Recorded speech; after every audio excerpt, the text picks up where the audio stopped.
and we are now live on the book club. So first of all, and I'm wondering whether you are. Oh, there you are. All four of us are here. We're live. We've got here. Apologies for anyone who's been waiting, but we're here now. It's Tracy Talks. It's Wednesday night, and I have got Skuse, Catriona Ward, and Fiona Cummins with me. We're live on the book club on Facebook. So first of all, I'm going to ask you, lovely ladies, if you could just introduce yourselves and tell us a little bit about your current book. So CJ, can I start with you, please? Hello, my name is CJ Skuse. I am a writer of young adult novels and adult crime thrillers. And my latest series, the Sweet Pea series, which started with this book and then was followed up with this book. And then this book is the most recent one. It was released 2 weeks ago, and it's about a female serial killer called Rhiannon Lewis. Lovely, thank you. Kat? Yes, I'm Catriona Ward. I've written 2 books, Raw Blood and Little Eve, and then my third, I've just realised really stupidly I don't have a copy to hand. My third is due out on March 18th, which is The Last House on Needless Street. Lovely, thank you. And Fiona, we're having a few technical problems, but I was just about to say, Tracy was far too polite to say that the reason that we're late is because of me. I was in my writing shed. Those of you who might follow me know that I've got a shed, but I couldn't seem to get a link going. So I'm now on my phone, which is why I look ridiculous in this little narrow bit. Anyway, I am a writer of adult crime thrillers. Rattle and The Collector, my first 2 books that act as a duology. My third is The Neighbour, and my fourth one, this is still a proof, it's my only copy of it, I haven't got the actual hardbacks yet, is When I Was 10, which is out on April the 15th. And it's a story about a child who murders her parents. Wow. Lovely, thank you. Now, I have read your book because you sent it to me back in, it seemed like ages ago, Fiona, when I read your book. Yeah, it was supposed to be out in August, but it was delayed because of the pandemic, because obviously no shops were open, and so they decided to delay it for a bit. So I'm excited that it's actually coming out this year. And it was quite handy in a way, because I mean, I don't know if the other writers on the panel, or other writers that you've had on, experience the same thing, but I found it quite difficult to write during lockdown, and so the extra time that it bought me has been quite useful as well. Although I haven't been paid, so obviously that's not good. Right. Yes. Well, we'll talk about that, whether lockdown has helped or not. But let's just talk about, I've got three lovely looking ladies, and you have all written. I've read obviously most of your books, and they're quite shocking. They're quite dark. They're quite creepy. Some of them are completely just outrageous. Fiona, yours are really gory, and Kat, you have we can talk about your book. Well, we'll try and talk about. But is it easy to write really disturbing characters? Is it fun? Are people shocked when they meet you and they see that this cute little face has created monsters? I don't know, CJ. The people who know me really well, they read Sweet Pea and they say, well, that's you, isn't it? And the people who only know me fleetingly say exactly what you've just said. Like, oh, you've got such a sweet face, such a lovely girl. I can't believe that came out of you, that book. So it depends how well you know me. But having said that, I do find some of the scenes really hard to write. I'm sure you guys do as well. I mean, when you write a character who is incredibly vicious and violent, she takes you, or he takes you to places that you've never been, you never want to go again. There was a scene in Sweet Pea where, was it Sweet Pea or was it the second one? I can't actually remember my own book. She dismembers somebody, and I had to look up how to do that. And it was a scene I was writing around because I just didn't want to go there, and it took me ages to write it. So, yeah, it's not always the easiest thing to do. The humour comes easy, the violence doesn't. Kat, what about yours?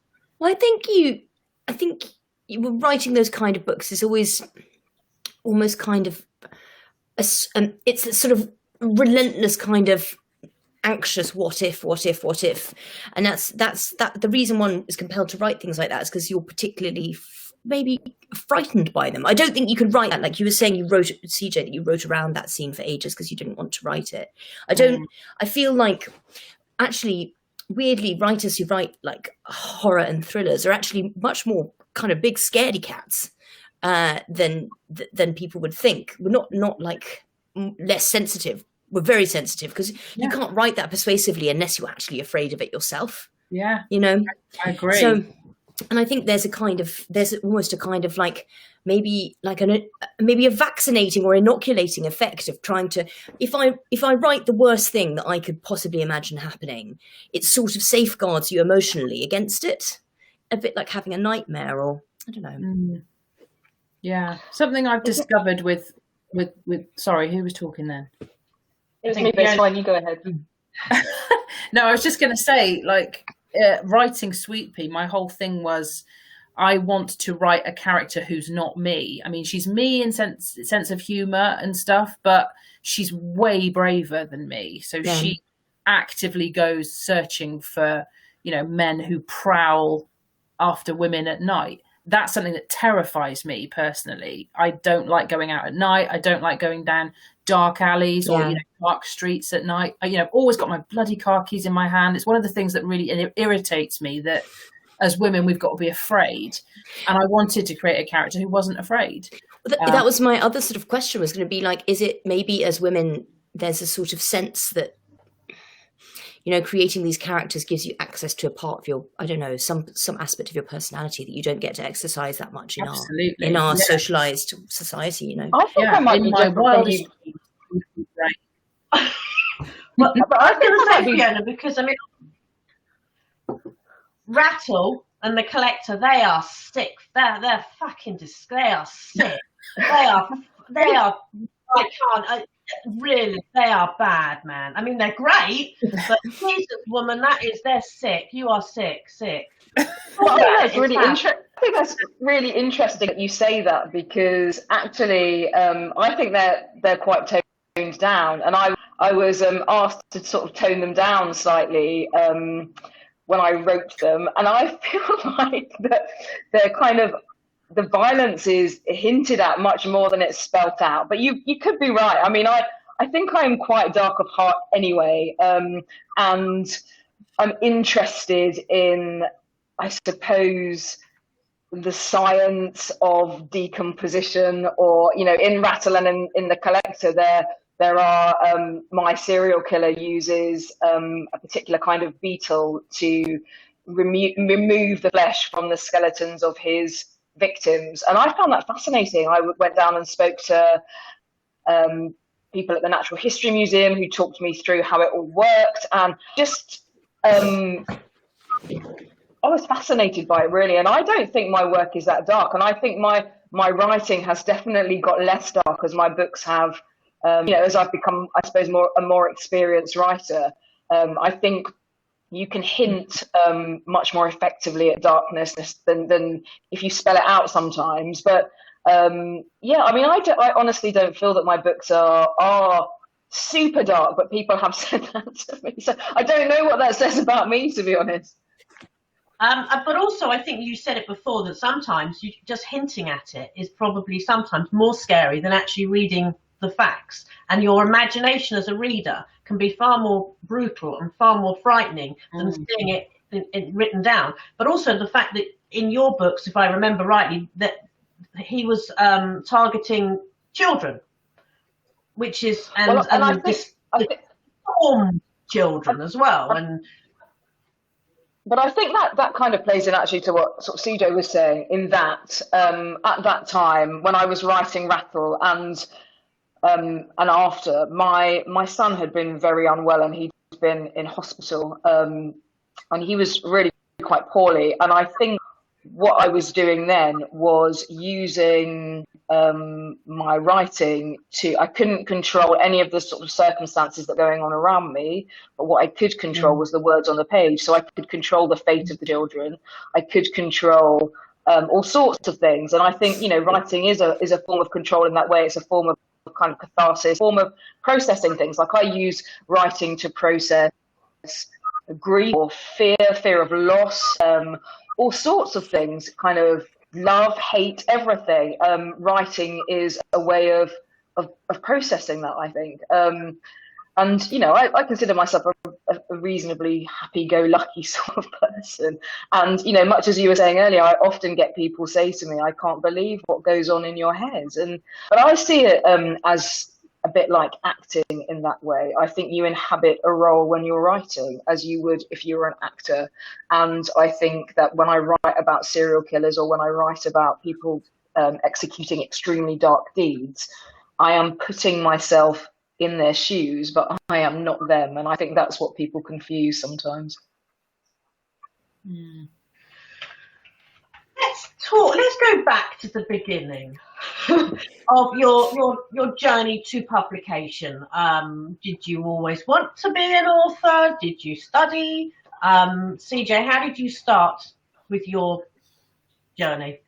I started writing seriously for publication when I was about 16, and I did the usual thing, got a copy of the Writers and Artists Yearbook, wrote a novel which was like a breeze block. It was just teen angst and not really in any kind of cohesive form. Sent it off to agents and various publishers, didn't really know the process at the time, but, you know, kind of just read stuff online and worked out what to do. And when I was about 24, I, by chance, picked up a prospectus in the local library for Bath Spa University. And in there was a course for creative writing. So it was a creative writing MA, particularly in writing for young people.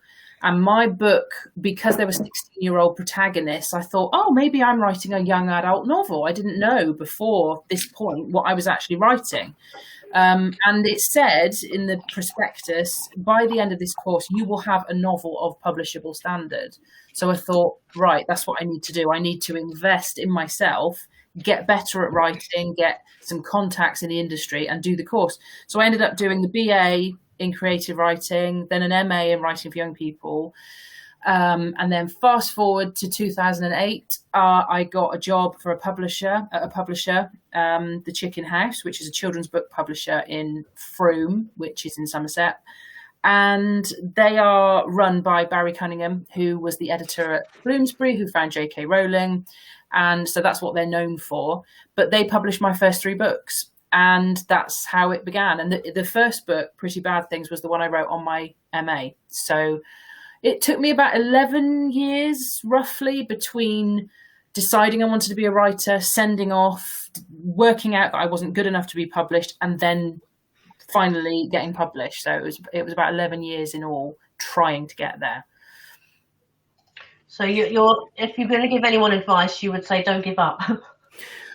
To be quite honest, if I'd known it would take as long as it has when I was 16, I wouldn't have bothered. It's taken so long, and I've gone arse backwards. I've gone absolutely the wrong way about it.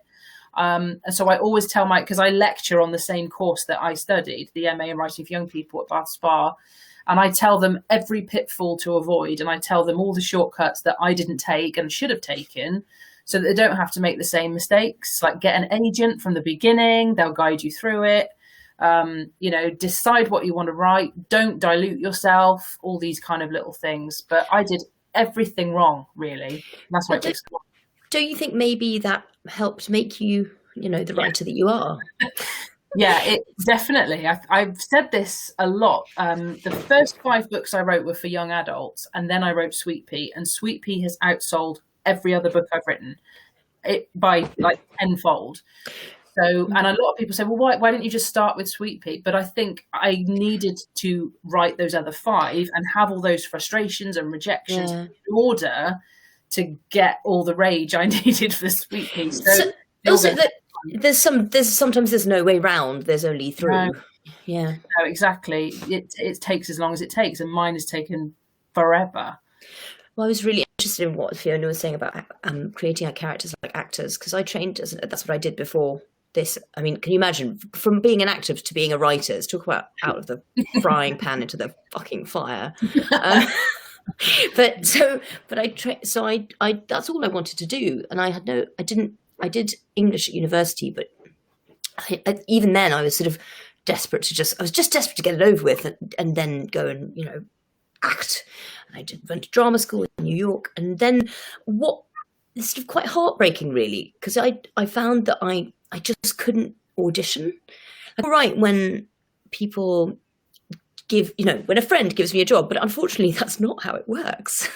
So I had this big life crisis when I was about in my mid-20s, when I realised that what I'd wanted to do ever since I was a child was just not going to happen for me.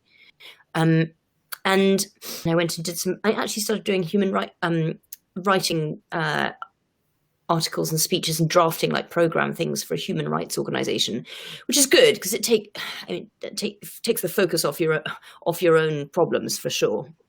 And I think that sort of kick-started a sort of little writing kind of impulse in me. And eventually I just wanted to write my own stuff.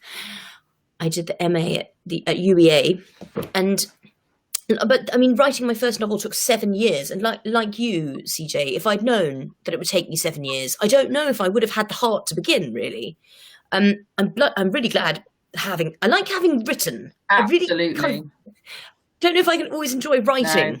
No, I completely agree.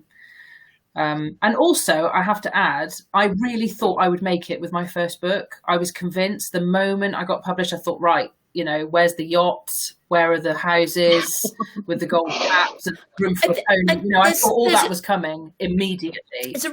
It's such a temptation to think of publication as the end of the road, whereas actually it's just not. I tell this to my students, and they all look at me like, what are you talking about? But it's like getting published is like climbing a hill. You feel like you're going up and up and up and up and up. And when you get to the top and you finally get that publisher who says, yes, I want to publish you, what do you see? A load more fucking hills. That's what you see. And it's like you then get to be rejected by film companies, foreign territories, other foreign publishers. It's like, oh, right, more stuff to do, more stuff to prove myself. So, it's constant, but I love it. I think it's very like that, isn't it? I think it's that saying, isn't it? It's not just about getting published, it's about staying published. And I think for me, it's always about trying to make a long-term career out of it. It's not about the kind of splashy debut and then never following it up with, anything that's any good. It's about long-term growth and trying to do this for as long as you can. Can I just check, Tracy? Is my internet unstable?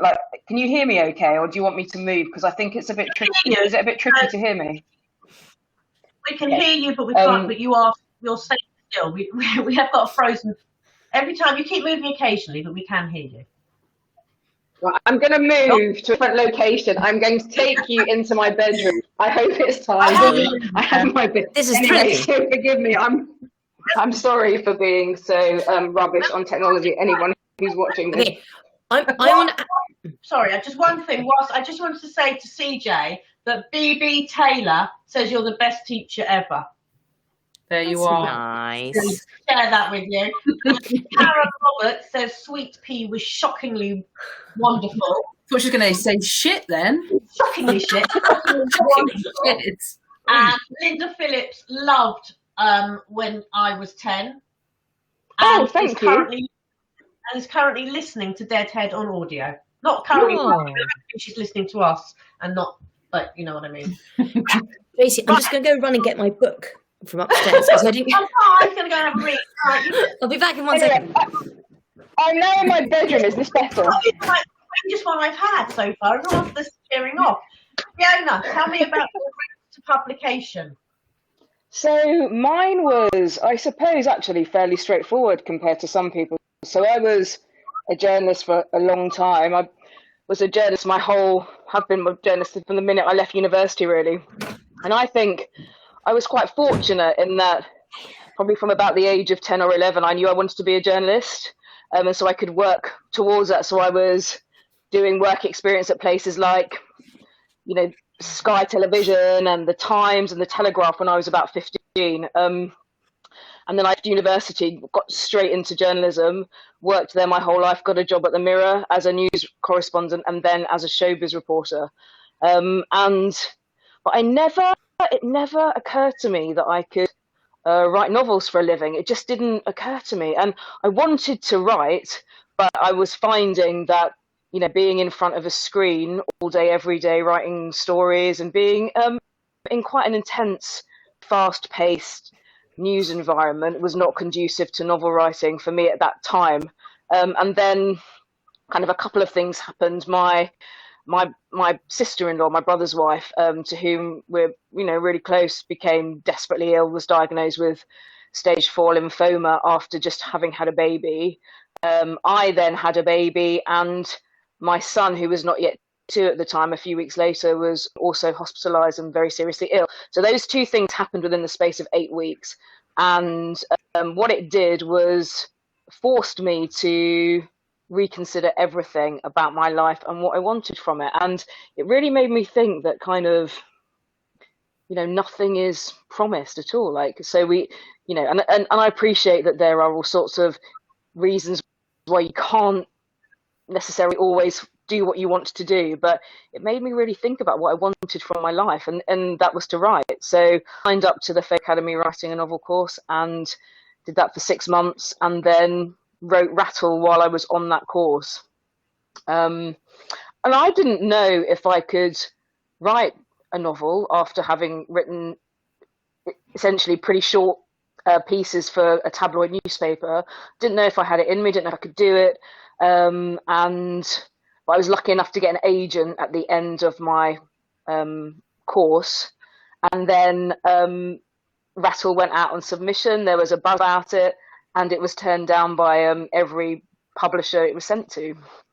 And I remember feeling absolutely despondent about that. But there was a glimmer of hope in that some of the publishers invited me to do what's called a revise and resubmit. So they had notes, and they wanted me to rewrite it, and I had a few months to do that. And that was absolute nightmare, because they all had different ideas about what they wanted me to do with the book. So in the end, I just kind of trusted my gut and went with what I wanted to do.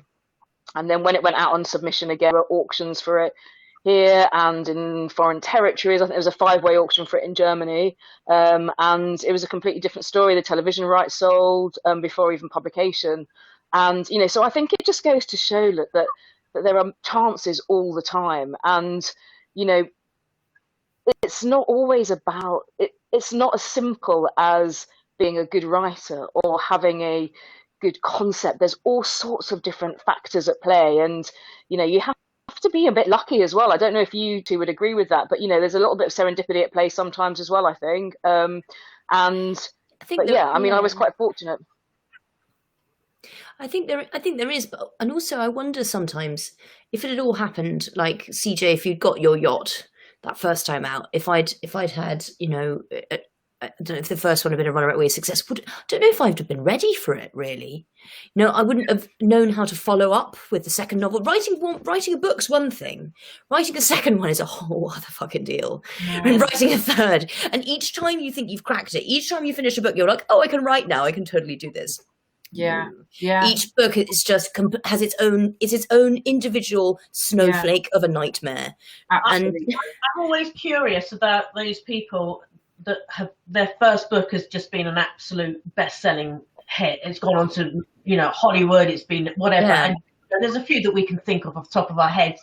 And then the follow-up book, the second book, there's been so much expectation from the readers that it falls flat. And I think the pressure on the author to produce something that is as good, if not better, than their first runaway success must be immense. And perhaps it's better just to build yourself up to maybe book 5 or 6 can be a best-selling Hollywood film, so people can grow with you. I think that's really true. And I remember the kind of best bit of advice I was given by my agency actually was to get book 2 in the bag before book 1 was published.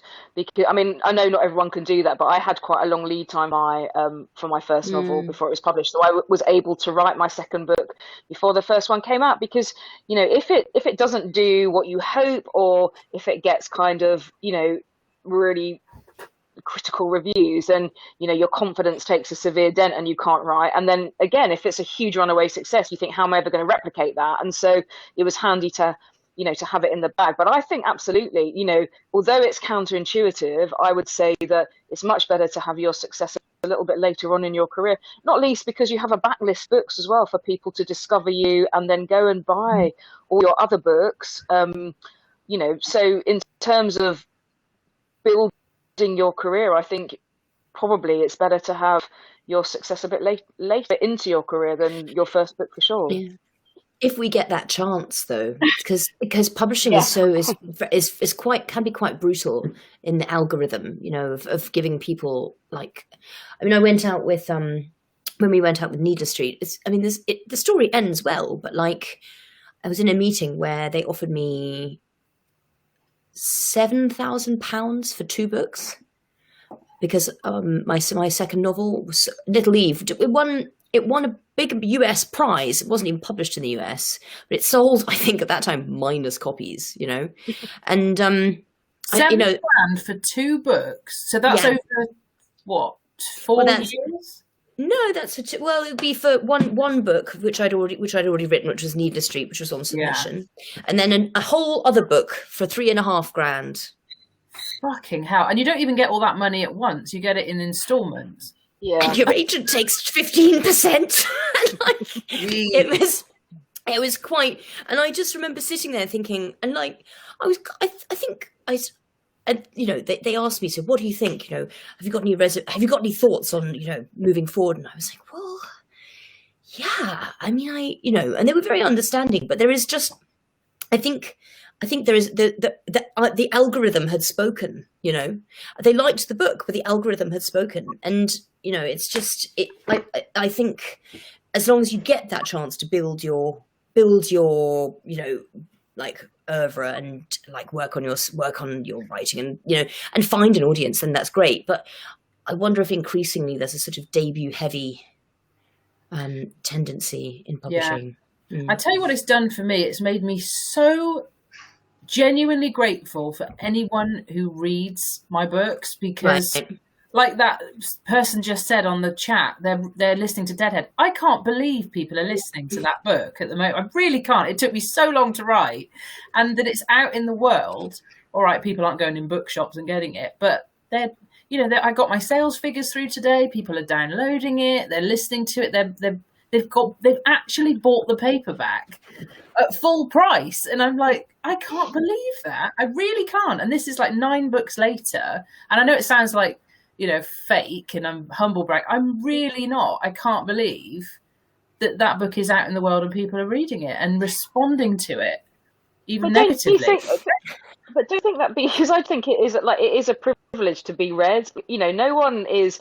I always think that you're asking people to part with their hard-earned cash to choose your book over other books. Maybe they can only buy 1 book every 6 months. I mean, I don't know what people spend their money on. Maybe so for someone to choose your book and buy it, I always think is an enormous privilege. And I think that's why you owe it to your readers to do absolutely the best job that you can with your writing as well. And that they're entitled to expect a consistency and quality from you as well. That's our job to do that for readers. But yeah, I mean, I always think it's like a huge privilege. I'm genuinely, every single message I get from readers that says I've enjoyed your book, honestly, it makes me so properly happy. And people find things in the books that you yourself wouldn't have noticed or known that were there. Like they say no 2 people ever read the same book. Yeah, it's true. You get feedback from people, and they have these amazing responses to things because it's such a strange act of alchemy, reading, and between the reader and the writer, isn't it? Do you forget your books as well? Like when somebody responds and they say, "Oh, I love that character, John." Like, who the bloody hell's John? I can't remember my own book. I spent spent years writing it. I don't know what you mean.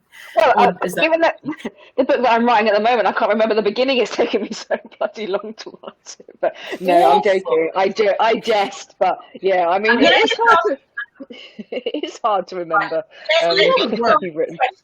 I've got some questions coming up here, and just before they disappear off my screen. John Neal, his standard question from him: where is the best place to get signed books from? Preferably a local indie he wants to support, and he's got Needless Street on pre-order from Forbidden Planet, and he's hoping his is the one you spilt your wine on.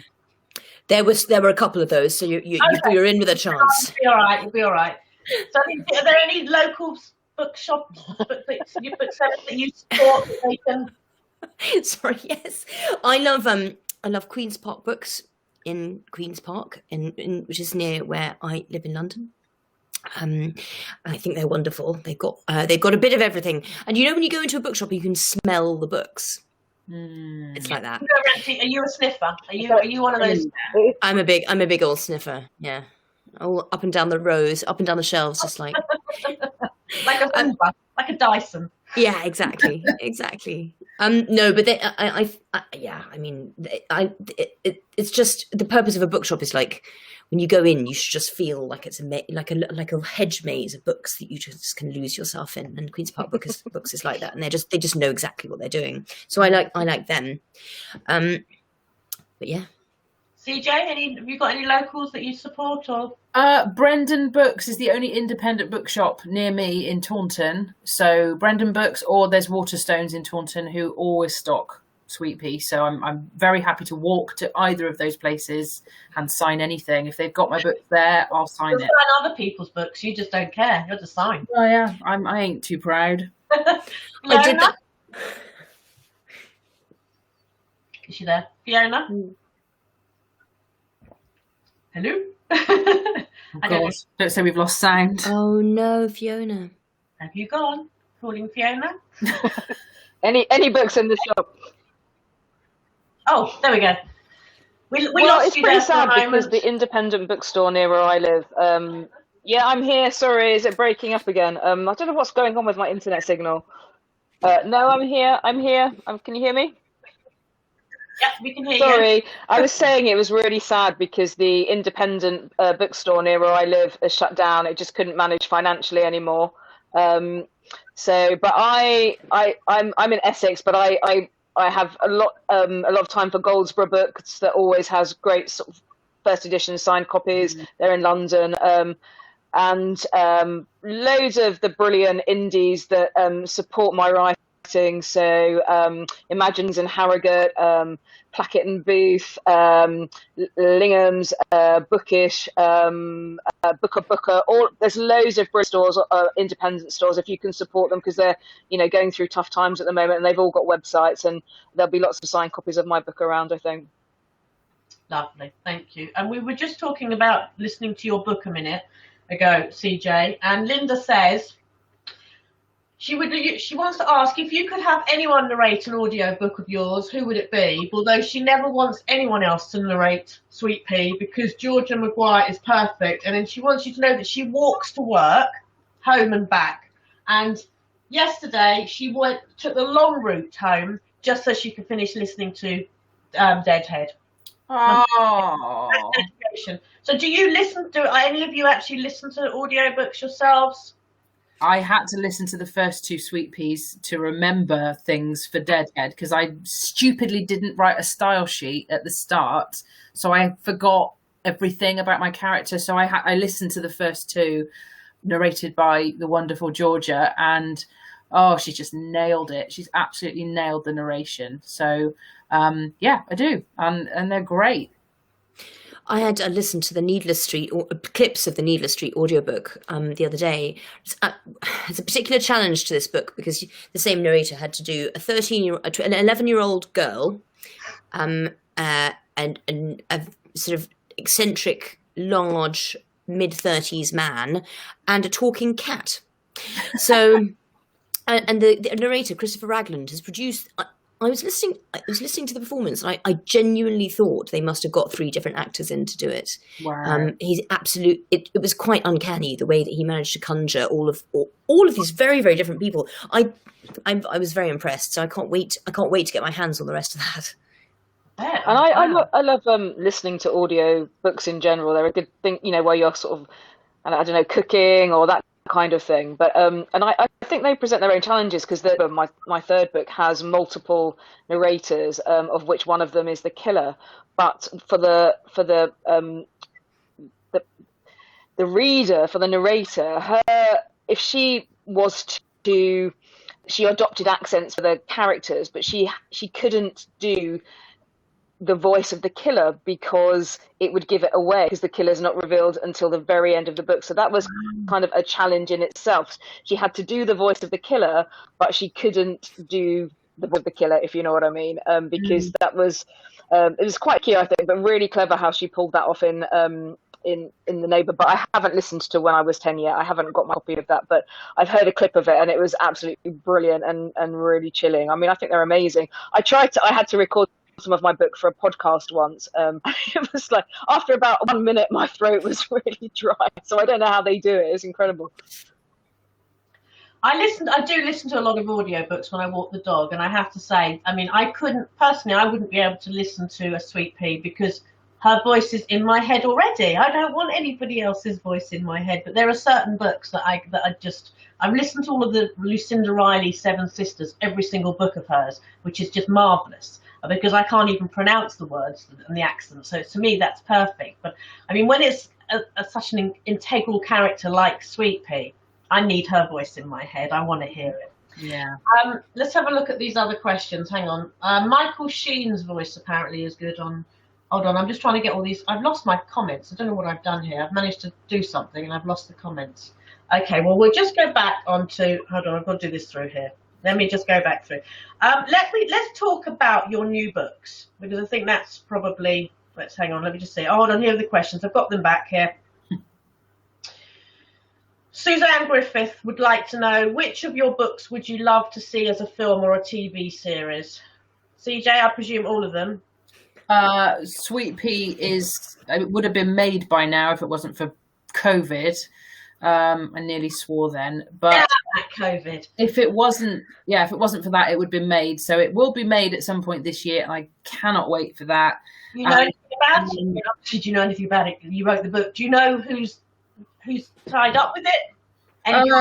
It's Seesaw Films who've bought the rights, and they are working with Sky Atlantic, and that's all I know. I've seen scripts, they're being rewritten, and they haven't cast it yet, and I'm assuming that will happen later this year, but that's as much as I know. That's so exciting. Congratulations. Thanks, it is. Yeah, I try not to think about it, because if I think about it too much, I get too excited and then I get impatient. So I just think, oh, lovely, that's happening. Let's move on to something else now, because otherwise I'm going to cry. So yeah, it's really, really, really lovely, but I can't think about it too much. Yeah. Fair enough. Kat, I'm presuming you quite happily want the street to be made into some massive. Well, I mean, I think that. Can I show the cover now? Because I went and got it. You went and got it, yeah. Yeah. I love this cover. I particularly love this bit.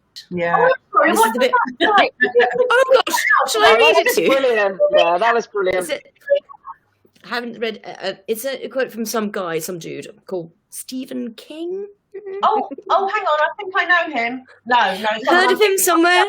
No, it's just, Stephen, he just yes. Spell that. And they pulled this quote from a longer quote, which he incredibly kindly tweeted. Just says, "I haven't read anything this exciting since Gone Girl." But I'm not allowed to say anything yet, because they're going to do an announcement, I think. But I signed the contract for the rights to Needle Street yesterday. For film option. Guys, you heard it exclusive. And I don't know when I'm allowed to say anything, but it's really exciting. Tracy will know, having read it, that there are peculiar challenges in trying to make it. There will be. I can't even get my head around. How would you? I don't know how they're going to do it. But then Senna, I watched Behind Her Eyes on Netflix and couldn't work out that they did that justice. So it's a challenge, I think. And we'll talk a little bit more about your book in a minute. But well done. Congratulations. Very exciting. Proud day. Good. Yeah. Fiona, Rattle? So, did we put Rattle or When I Was 10? Rattle has been optioned twice, and The Collector's been optioned as well.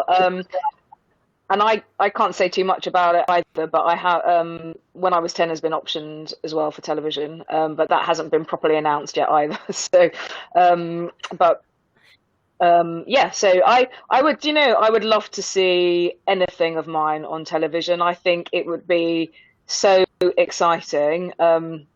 But I know that there's a long way from getting something optioned to then scripts being written to having the financial muscle, the right talent, all of that. It's an awfully long road to go from option to actually making it onto the screen. And, so 3 out of my 4 books have been optioned for TV. Hopefully one day something will get somewhere at some point. But you know what? That's one of the things that is brilliant about being a writer, isn't it? Is that you always there's eternal hope, and there's always a little bit of hope. And so I mean, it would be amazing if it happens, but it's not. It's not the be all and end all. It's like the cherry on top of the cake, isn't it?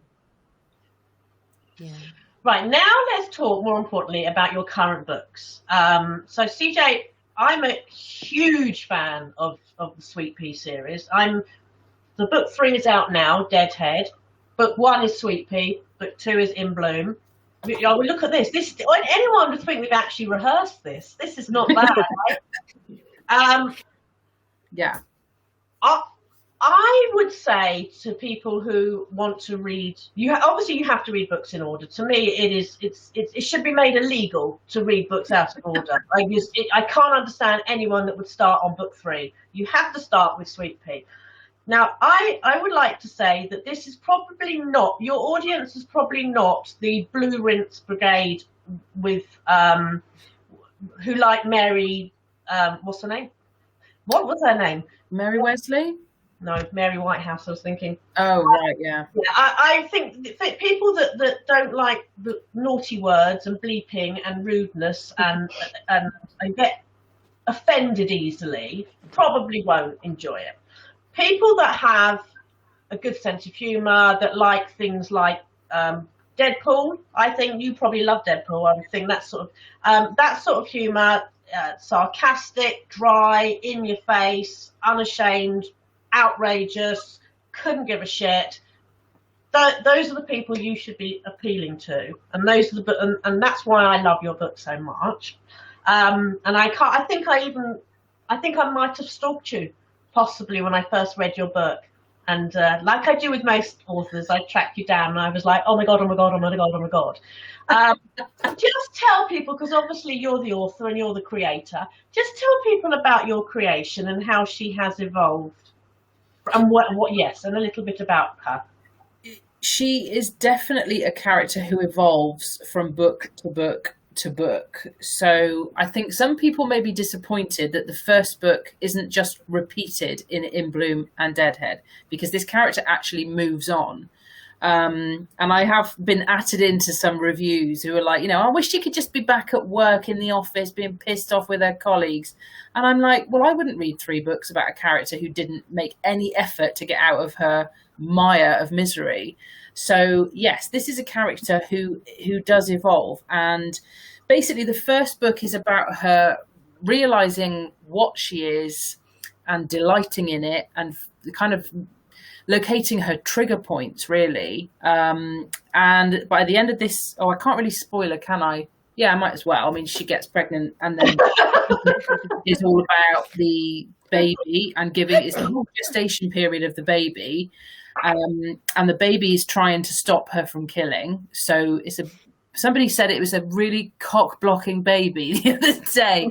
So yeah, that's how I'm using it. It's a bit of a cock blocker. And by the end of this book, she realizes she must kill. She can nurture life, but she almost must take it as well. So Deadhead is about her being on the run, having left the baby behind, another spoiler, and her just being free to be a serial killer. But unfortunately, she finds that she is changed. She is changed because she's had a baby, which again, some people haven't liked because they say it's, she's too sad, she's too maudlin. It's like, hello, she's just given birth. Her hormones are going mad. So yeah, sorry, I shouldn't slag off my reviewers, but yeah, annoys me when people don't get it. But anyone with common sense who's been through childbirth and has also mass murdered several hundred people and is on escape from, the FBI and Interpol, they're obviously going to have emotional feelings. Her hormones were everywhere. So it's obvious she was going to change. And I just tell you, I am a huge cruiser, not a huge serial killer. You were going to think I was going to say that. Huge cruiser. So when she ends up on a cruise round the Mediterranean, I was pissing myself because I have been everywhere that she has been, obviously not, done with. So I was not relating as a serial killer but it was just so funny. But can we just also very quickly just talk about the kill lists? Yes. Please explain to those that haven't yet met her. So at the start of, it's an epistolary novel, we call them, so it's in diary form, and at the start of each chapter or each day there is a list of the people who've pissed her off that day, and it's a fictional list that she's made up, and it's like, the man in the supermarket who wouldn't get out of the way when I was trying to reach for a tin of anchovies. It's all these people that she would kill if there were no consequences. And some of the people on those lists do end up getting killed because they are very targeted people. But for the most part, they're just, this person pissed me off today. This guy cut me up on the motorway, so I'm going to, that he's on the list. And I appear on some of those lists. Some of the things I do appear on those lists. Things that happened to me while I was writing the books, they go on the list. Supermarkets tend to be the kind of where my kill lists are concentrated at the moment because that's the only place I'm going. But yeah, lots of people talk about the kill list. They like them. I think they touch on a few things that people who've read the book, they just understand. What was the most recent one? That family who have all the kids, the 22 kids and counting, they are the current people I would put on the kill list because I can't stand people who have endless amounts of kids and then preach about the environment and stuff like that. So that's what's pissing me off at the moment. It's observational humour at its best, I think, because then you're reading these people that she wants to kill and you're thinking, oh my God, I so get it. That would really annoy me. Yeah. But I was messaging you throughout reading the book. Do you remember? And I was like, what? Why did she do that? And how did you? And I'm like, you're the jizz on the seat. Really? Come on. Some of these things are based in facts. Some of these, yes, I have been places where I've thought, what is that on the floor? And I just thought, right, I'm going to get this into, and I put it in a folder called notes on my computer. And then the scene will arrive and it's like, oh, I could put that jizz bit in this. So it appears. It's like, yeah, she's at the airport and there's jizz under the seat. Oh, would you please dedicate your next book to me? Because I love you. Thank you. I think it's my agent's turn. Yeah, next for the next one, unfortunately. Now, Catriona. How do you say it? Catriona. Cat. I call you Cat. Cat. It's easiest. Cat. It's annoying. It's Catriona. Catriona.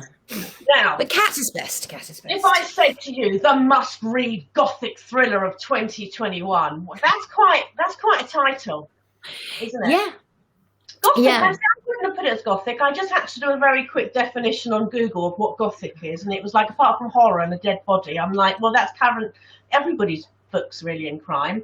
Yeah. Well, I'm going to say again, in case people didn't hear, and I'm going to say it loud. I haven't read anything this exciting since Gone Girl. Even Joanne Harris of Chocolat, books like this don't come around too often. We could just go on and on about this book. I'm going to read the blurb out. Now, when is it out? It's coming out, when is it coming out? March 18th. Oh, so it's coming out next week or the week after? Week after, yeah. The blurb. So this is the blurb. It says that this is the story of a murderer, a stolen child, revenge. This is the story of Ted, who lives with his daughter Lauren and his cat Olivia in an ordinary house at the end of an ordinary street. All these things are true, and yet some of them are lies. You think you know what's inside the last house on Needless Street. You think you've read this story before. In the dark forest at the end of Needless Street, something lies buried, and it's not what you think. Dun, dun, dun. And even Joe Hill, isn't Joe Hill Stephen's son? Yeah. Yeah. So it's a family. Joe Hill has said it's a chilling and beautiful masterpiece of suspense. And Sarah Pinborough, no pressure here, the new face of literary dark fiction. I feel like I need like a drum roll or something. That's quite. So I've explained what everything the book is. Now I've read the book, obviously,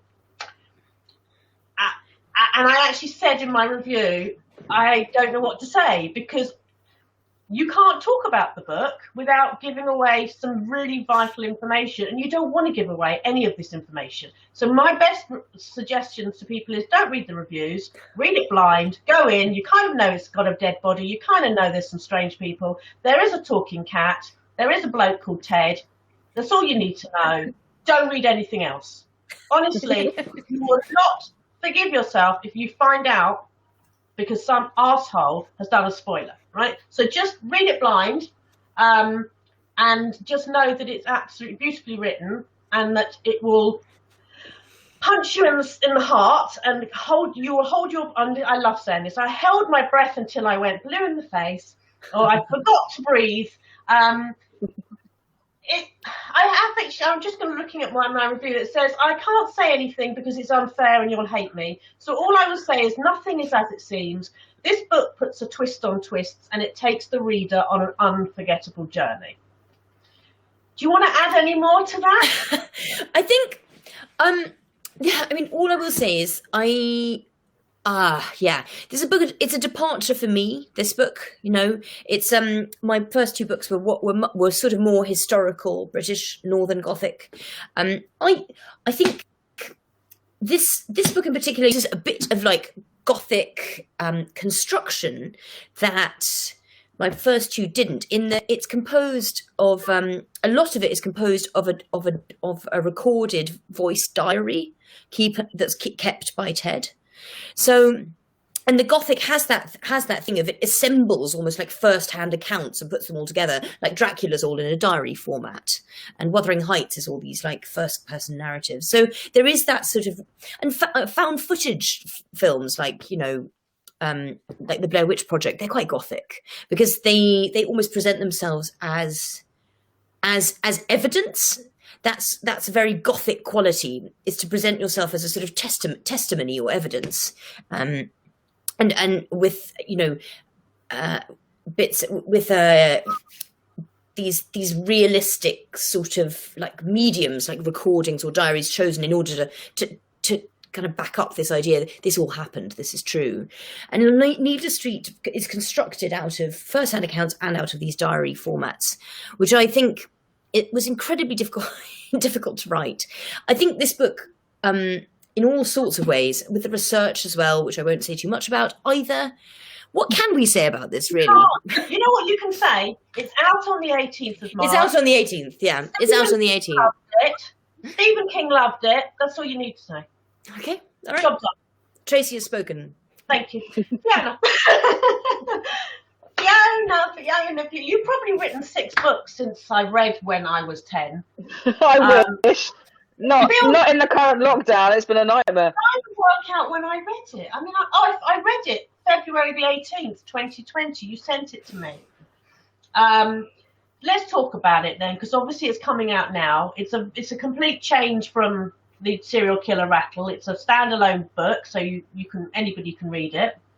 I don't mean anybody. You don't have to read it any other book first. You can read this now. Tell us about it, if you can remember it.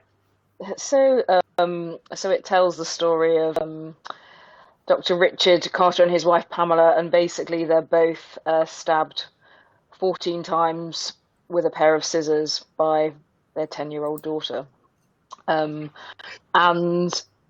But again, all is not necessarily what it seems. And I think the starting point for me for this book was actually the killer Mary Bell.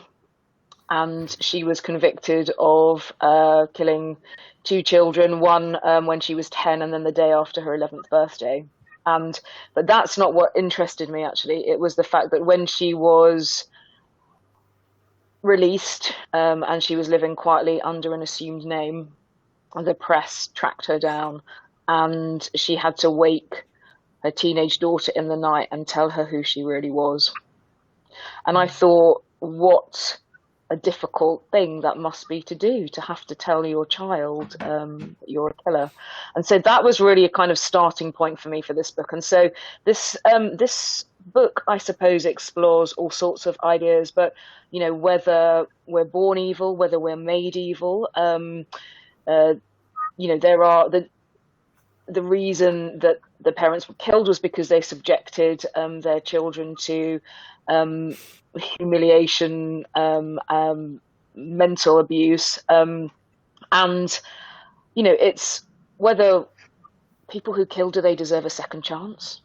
Are people, if they've served their time, entitled to if they've paid their debts to society, are they entitled to redemption of sorts? There's a politician in it, a corrupt politician, there is a journalist, and that was a real joy to write. In fact, she's one of my favorite characters. She's based, I suppose she's based a little bit on me, in that she is a journalist who likes to eat, who's overweight, who I guess, conflict about the job that she's doing, and who also is, has a connection to the story because she lived next door to the family when she was a young girl, and she has a scoop, and it unleashes a whole kind of, it has a domino effect, and it explores all sorts of ideas about how a story catches fire, how, whether a story will die or whether it will, whether it will make the front page. There's lots of questions about press freedoms, about what journalists get up to, and it was an absolute joy and pleasure. And I really hope people like it. It's had some great feedback from people, and I hope people enjoy it. I think they will. I just very quickly, we are running late, but then we started late, so there we go. Trigger issues. We all love a good. There are some people that obviously have got issues and can't understand me. There's certain things, but Fiona, I've just looking at my review on your book. Domestic abuse and child abuse is quite prevalent in this book. Do you have to rein it in, or do you just have to think, what, it is important to the story, I need to talk about it? I think it was something that I did think very carefully about, because and just for those people who might be watching and to whom it's important, I didn't want to write about child sex abuse. Okay, so when people refer to child abuse, they're talking about probably more of a kind of mental and psychological abuse, humiliation, that kind of thing, I think about. And, because of what I was exploring was motive, and that's the thing. And I think that is really fundamental to all of us who write about people who do terrible things, because, these are not black and white issues. I'm not interested in characters that are 2D, that are caricatures sometimes. I'm interested in what drives someone to do things, and there is always a reason. It's very, very rare that people kill just for the sheer hell of it. People are always motivated by something, and that's what I wanted to explore. What would drive a child to kill their parents? And in some ways, and early readers have sort of said this, that you're kind of torn in some way, because while a child has committed an extreme act of violence, which you cannot condone in any way, there's a reason for doing so. And so loyalties are torn as well. I think those are really interesting ideas. Nothing is linear and nothing is definitive, and there's always shades of grey, isn't there? That's so CJ, interesting. obviously your Sweet Pea is quite openly killing paedophiles. Good for her. I mean, are there any areas that you think, have I gone too far, or should I rein it in, or sod it, let's just do it?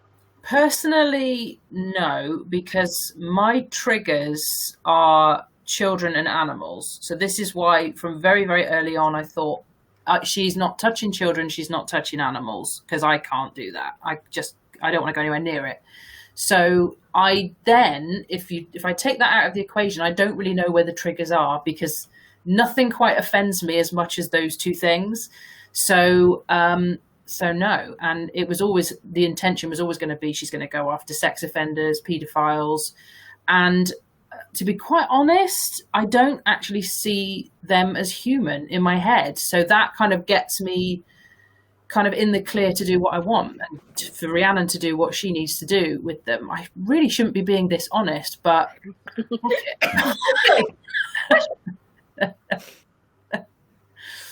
yeah, so I don't really know where my triggers are. So I would put trigger warnings on all my books, to be quite honest.